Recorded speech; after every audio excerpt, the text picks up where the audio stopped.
السلام علیکم ورحمۃ اللہ وبرکاتہ۔ آج کی ویڈیو میں ہم نبی اکرم صلی اللہ علیہ وسلم کی 20 احادیث مبارکہ کو پڑھیں گے۔ آئیے سٹارٹ کرتے ہیں۔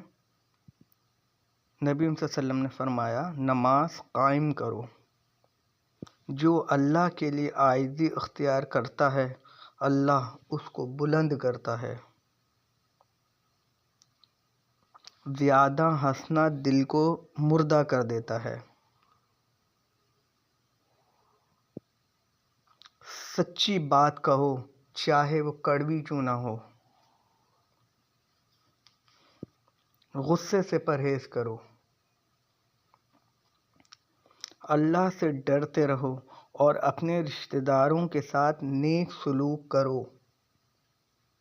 جو شخص اللہ اور آخرت پہ ایمان رکھتا ہے اس کو چاہیے مہمان کی عزت و اکرام کرے۔ کسی کے عیب کی تلاش میں نہیں رہو۔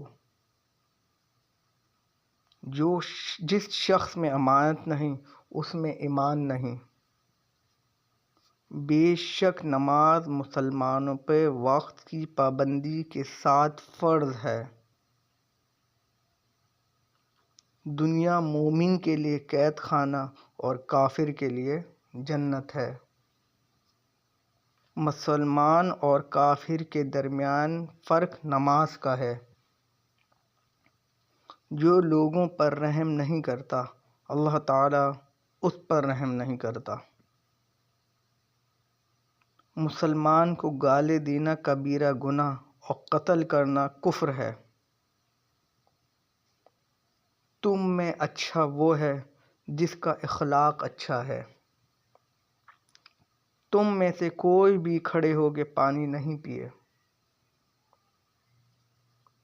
ہمیشہ نرمی سے بات کرو۔ تم میں سے اچھا شخص وہ ہے جس کا اخلاق اچھا ہو۔ تمام اعمال کا دار و مدار نیت پر ہے۔ پاکیزگی ایمان کا حصہ ہے۔